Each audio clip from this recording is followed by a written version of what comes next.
He had been hungry for 2 days, penniless, and wanted a free meal. How should he proceed? This is a movie from 66 years ago, yet it profoundly reflects the issues we face in our lives today. Without money, he couldn't enjoy a free meal, but with money, he could. This is the highly classic old film, The £1,000,000 Note. The male lead in the movie is a laborer, or more accurately, a man who couldn't find work. He had been wandering for 2 days and nights, penniless and famished. One day, he saw a noble girl throw a pear on the ground. He couldn't resist any longer. He wanted to eat that pear. However, every time he reached out, someone would pass by, forcing him to withdraw his hand. On the third attempt, someone called out to him. The man looked up, and on a beautiful balcony stood 2 wealthy individuals. They invited him inside for a chat for some unknown purpose, and in his desperate state, the man agreed. Once inside, the 2 rich men began asking about the man's story, questioning why he had fallen to the point of eating garbage. The man struggled to focus, his attention constantly drawn to the rich men's dining table, where succulent roasted meat was enticingly displayed. After a great effort, he managed to concentrate and began telling his story. He was an American living by the sea in the United States, enjoying solitary sailing. A month ago,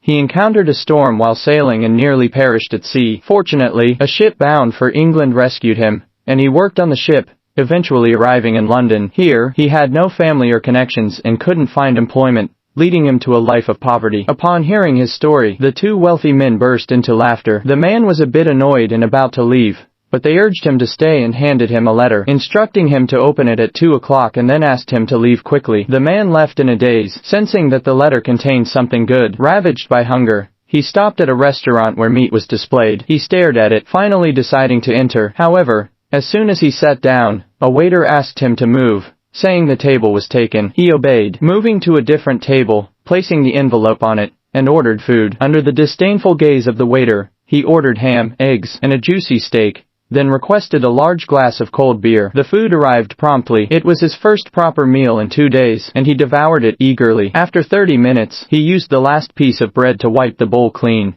and then sat back and asked the waiter to bring another serving of everything. The waiter hesitated, discussed with the manager, and finally reluctantly agreed. By the time he finished his second helping, it was almost 2 o'clock, and the waiter didn't even wait for him to signal. He came over immediately. His expression was unfriendly as he demanded payment. The man hesitated, and the waiter slammed the bill into his face. Left with no choice, the man tore open the envelope and took out what was inside. To his astonishment, it was a banknote worth £1,000,000. All 3 of them were stunned. The man said, "I don't have change. Could you find it for me?" The waiter took the banknote back to the manager to verify. Soon, they concluded that the man was a peculiar millionaire. The waiter returned and informed the man that they couldn't provide change for the note, but the meal was on the house, and they hoped he would support them in the future. As the man left, the doorman bowed deeply to him. The bellboy also gave him a profound bow, and even the manager crouched on the ground as a sign of respect. The man hurried back to the house of the 2 wealthy men, intending to return the £1,000,000 note, but he was informed that they had gone on a trip, and wouldn't be back for a month. The man sat on the stairs of his house, and noticed another letter in the envelope. It stated that he could borrow the £1,000,000 note, use it as he pleased, and return it after a month. If he returned it, they would offer him any job they could provide. If you're not clear about the value of £1,000,000, you can calculate that in 1893, the equivalent of £1,000,000 would be several tens of millions of US dollars today. So, what kind of gamble was this? It turned out that the wealthy brothers were simply bored, and wanted to bet on whether a penniless man, with a £1,000,000 note would starve, or survive. They weren't concerned about him running away since the note was unusable anywhere. If he tried to spend it at a bank, he would be apprehended. The man was bewildered by the banknote for a long time, until he caught sight of his own reflection in a tailor shop's window. Realizing he looked dirty and ragged, he entered the shop to see the banknote's magic in action. As expected, upon entering, the shop staff started avoiding him, treating him like a hot potato. The oldest staff member instructed the middle-aged one to attend to him, the middle-aged one instructed the youngest, and finally, the youngest staff member, who couldn't evade the task, reluctantly assisted him with an unimpressive suit. The man found the suit somewhat ugly but decided to accept it. He asked if he could pay on credit since he had no change. The staff sneered and sarcastically remarked that someone like him wouldn't have any change, to which the man had no option but to bring out the banknote. The staff member, who received it, burst into tears after looking at it. Subsequently, everything played out similarly to the restaurant scenario. The manager arrived, saw the banknote, scolded the staff for their poor treatment, and then provided the man with an extremely luxurious suit. Additionally, the manager prepared 30 more outfits for him to take, all free of charge. Hearing that the man had nowhere to stay, They introduced him to a luxurious hotel, which promptly made arrangements to accommodate him. They even evicted a duke who hadn't paid for half a year from his suite, and offered it to the man. Interestingly, a mix-up occurred when the hotel mistook another seemingly poor man for the millionaire, treating him exceptionally well. When they realized their mistake, and confronted the actual millionaire, they withdrew all the treatment and accused him of deception, threatening to expel him. Thankfully, the man's kindness earned him a place to stay with the protagonist, and they became roommates. Consequently, an influx of gifts arrived from the hotel and the tailor shop. Before long, the image of a millionaire was firmly established. Later, the protagonist visited the American embassy. He had previously shared his unfortunate story with the receptionist, but she hadn't cared at all and hadn't offered any assistance. Now, the ambassador himself was welcoming him, offering him top-grade cigars, providing him with £500 without conditions, and introducing him to the local upper-class society. With this, the protagonist had genuinely entered the upper class, with everyone eager to befriend him. Among them was a beautiful girl, who invited him to support a charity event. They quickly formed a connection. He attended the event she invited him to, where they were auctioning a vase. The bidding reached £4,000. At that moment, a child waved to him, and he waved back. The host noticed this and mistakenly thought the protagonist was about to bid £5,000. She shouted this out, and the entire audience applauded. Nobody dared to bid higher. The protagonist was embarrassed but didn't want to correct the misunderstanding. Thus,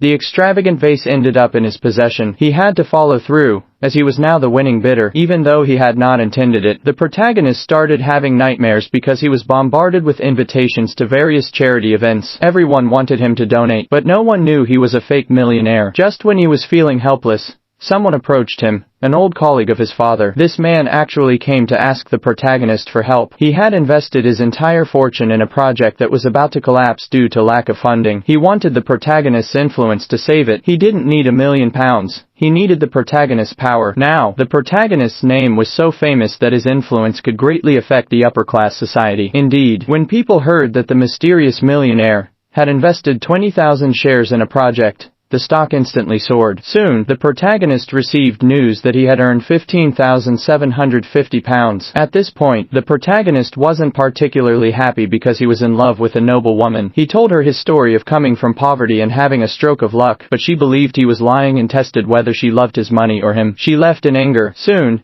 the protagonist encountered new trouble. In his hotel, a duke who resented him decided to prank him. He had a cleaning lady hide the £1,000,000 banknote, then spread false rumors that the protagonist didn't actually possess the money. The rumor spread quickly, and people began demanding to see the money. Unfortunately, the protagonist couldn't find the banknote, and he was accused of being a liar and swindler. The hotel demanded he settle his bill and leave. Worse still, everyone began selling the shares of the project he had invested in, rendering it worthless. The protagonist was on the verge of ruin. When he returned to the hotel's lobby, countless victims who had been deceived by him were there, all wanting to see the £1,000,000 banknote. Since he couldn't produce it, they grew furious, cursing and even assaulting him. At that moment, the duke who had played the prank on him realized things had gone too far. He quickly returned the banknote to the protagonist. The protagonist took the banknote, held it up for everyone to see, and they began praising him again. However, the crowd quickly dispersed. Where had they gone? Were they hiding? No. They had rushed back to the stock exchange to buy shares. The tailor's shop returned all the clothes they had taken from him, and the hotel reopened his room. The noble woman witnessed all of this and realized the protagonist hadn't lied. He was indeed a poor man without £1,000,000. She returned to him, and a month later, he returned the £1,000,000 banknote to the two wealthy men. He had one. Now he was a small millionaire with £20,000 and a beautiful woman by his side. Money truly is a good thing. It can earn respect, friends, and status. Most importantly,